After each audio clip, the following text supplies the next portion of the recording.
Buddy's team could make the decisions, and he can follow, and I think that's basically what you're saying. Traffic just ahead of the leader of the race. This gives Lyondike an opportunity. They're on the backstretch as they close in, but the yellow comes out. And number 10 over here. Number 10 car. The number 10 car, Brad Murphy, just came off of turn 2, whacked the wall pretty good, got sparks and fire off the magnesium wheels, so watch for him to come in, Paul. So Brad Murphy, one of those. That was under the yellow flag also. He came into the turn 2 high, Paul, slid right out, hit the wall, and I think he's probably heading for the pit. So you're saying that the yellow actually came for something different, which was debris, and then Brad Murphy got into the wall. Absolutely. We'll be back after this message and a word from our ABC stations. Well, back at the Speedway, the yellow is out. The pace car is slowed on the backstretch, trying to get everybody gathered up. You're looking down from the Goodyear blimp, the Spirit of Akron. At the controls, Captain John Moran. The cameraman is Richard Morkel. So they sit up there. They give you some great shots of the day up in the haze. The skies have remained hazy. In fact, occasionally a sense of blue. What do you... Oh, is this the weatherman in turn 2? Well, I hate to interrupt. The pace car stopped down in turn 2, waiting for the cars to come around. Pace car wasn't able to get the leader. Too many laps go by before they open up the pit, so he stopped. Now Buddy Lazier's coming off of turn 2, and he'll catch up with him down in turn 3. All right, so the pace car now inches forward as the field tries to catch him. Next Sunday at 1 Eastern, 3 Pacific on ABC Sports, we head to the Milwaukee Mile for the Miller 200. Last year, it was a photo finish as Paul Tracy took the checkered flag. This year, coverage begins Saturday with qualifying on ESPN2, and then the race itself next Sunday right here on ABC Sports. So we have a yellow. We're waiting for the pits to open as soon as the field is gathered up by the pace car. And this is 7th place Mike Groff. He's been steadily working his way up through the field. As we stay under yellow, the 10th of the day. Back in Indy, and I got to tell you, some things have happened during this yellow, the 6th yellow of the race. Ari Lyondike, you can see he's in the pits. He's in trouble. Eliseo Salazar also heading for the pits, and the reason for all of this, we'll watch Lyondike as he starts to come out of the pits. He got in trouble. They were making the change to the wing, and he rolled forward, and then he stalled it. Now, up at the corner of the screen, upper left-hand corner, there is Buddy Lazier, and that's who he's most concerned about because he wants to get out ahead of Lazier. Now, when Lazier started rolling, Ari got anxious, and then this happened with Salazar. Salazar just drifted right down into the side, got up on the track, through the mud, stayed on the track.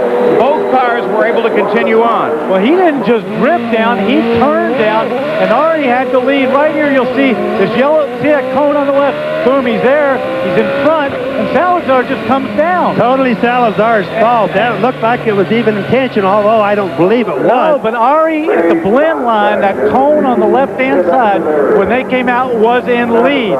There's no way that he couldn't have seen him, Danny. See, now he gets rolling. And now you have to, I want you to look on your lower right screen. All right, now he's up to speed. Here comes Salazar in the green car in the back left. And there, see that yellow line across the track right there, the dotted yellow line. The dotted yellow line right there, right there, right there. So Ari has to get to that first, okay? We go forward. Here we go. Ari's there. He's got him, but it's close. And now Salazar's up there. And boom, he just chops down. Look at that. And it's 2 lanes wide. There was no reason to do that. He didn't have to do that. He could have gone around, and they could have sorted it out further around. And, of course, he spins himself up there. Unbelievable. Unbelievable. Hard to believe that a veteran like Salazar would make that error. Jack Arute? Well, at first they thought that Ari Lyondike was going to be able to exchange the nose, put new wings on. In fact, Lyondike, remember, the crew can't talk to him, kept saying, just don't let me get passed by the pace car. Just don't let me get passed by the pace car. Then they went back and they realized that in the rear wing area, down by the under tray, that too was cracked. And they had to break some of that off. So now, Gary Gerald, he's in here. He's going to go back, but he's going to have to limp around.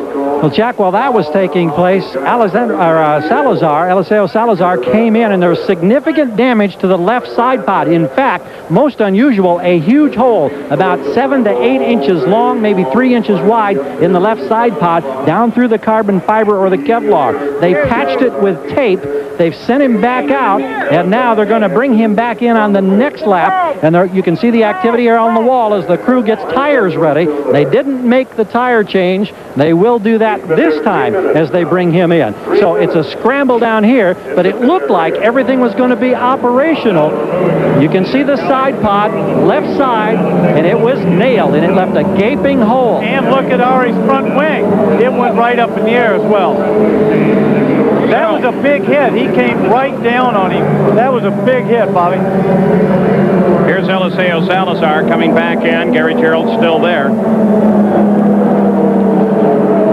Crew now over the wall, and here's the nose of the car. On the left side pod, you may be able to see where they've covered up with tape. It's about a foot long where they've made that repair. They're checking the suspension at the left front. The tire, we can see now that one of the upper suspension arms is bent, Paul, and this is going to create some real handling problems, I would think, for Eliseo Salazar. They're sending him out. Jack? Well, as Alessandro says, Salazar makes his way.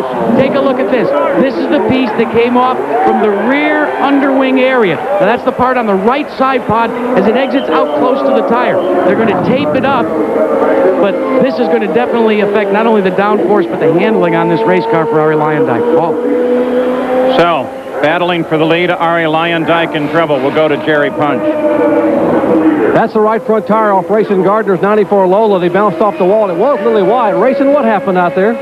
All the way from the start of the race. When the green flag dropped, I've lost my gauges, and we had a really, really bad push there towards until I came in and we put some front wing in it, and it made up for a little bit of it, and I got going there a little bit better. But as soon as the tires went away again, it just started pushing it really bad again. So I softened up the front sway bar a little bit, and that made quite a bit of difference, and I was running some pretty good laps there. People right there at the beginning, I was getting past pretty down. I almost felt like I was going backwards, you know. The push was so bad. It's just because we took the car apart there at last week and did a lot of changes to it. We didn't have any time to go out there during carburation day and check it out, you know. Couldn't get up to speeds because of the rain, and there was a few spins and everything, and ended up just hitting the wall there coming out of 4. That's slick Rayson Gardner. Paul? Under the 6th yellow of the day, we've just passed the halfway point, so now, should any weather affect us, it is an official race with Davi Jones the leader. Back in Indianapolis under yellow, here is your Valvoline race summary at the halfway point. 100 laps as Davi Jones was the leader, averaging 147 miles an hour, not nearly a record. 4 different leaders, 7 different lead changes, and we're still on the 6th caution of the race. There are 11 cars being reported out. Durant, Unser, Johnny Unser, of course, John Paul Jr., Michele Alboreto, all out of the race. Johnny O'Connell, Johnny Parsons Jr., Stefan Gregoire, Marco Greco, and the big name, Rayson Gardner, and then Tony Stewart and Brad Murphy with his brush up against the wall. Jerry Punch? Reason for the latest caution, Brad Murphy, problem in turn 2. Brad, what happened out there? I don't know exactly. The car just pushed on up to me, and I was trying to be smooth with it and not jerk it back down, and I didn't get it down quick enough. We said hello to turn 2. Had the caution come out when you were trying to get slowed down? Yeah, it had going into turn 1, and that's part of it. The car doesn't really like it when you slow down to those speeds. So I thought maybe it was a little slick there, and I just slid right up into the wall. I don't know what else to say. Paul, former rodeo champion, had a wild ride in turn 2. Paul? All right, Brad Murphy, Arie Luyendyk, they're still working on that car. Why is he here? Well, it's what Danny and I and Bobby think might be the key moment in the first half of the race. So Tony Stewart was certainly a key moment when he went out. But this was it, Danny. As the leader comes by, Luyendyk comes out, and then there's Salazar. Well, that's right. Arie had stalled it, but now see the race into that dotted yellow line right there. Arie got there a little bit in front. Salazar and him, there's plenty of room. They can sort it out. But Salazar just turns down. He just turned down right there on Arie, made heavy contact at that speed, of course, and damaged both of their cars. And now Arie's 3 laps behind, and Salazar's still working on his. One of the things that you all might have seen before the break, of course, is they kept coming in, going in and out of the pits. That is a strategy so they don't go a lap down to the field. Right before the pace car comes, they'll shoot out and come back into the pits. All right, right, so a couple of things to mention. Scott Sharp, he started 21st. He's now 8th. Richie Hearn started 15th. He's now 6th. And after spinning on the first lap,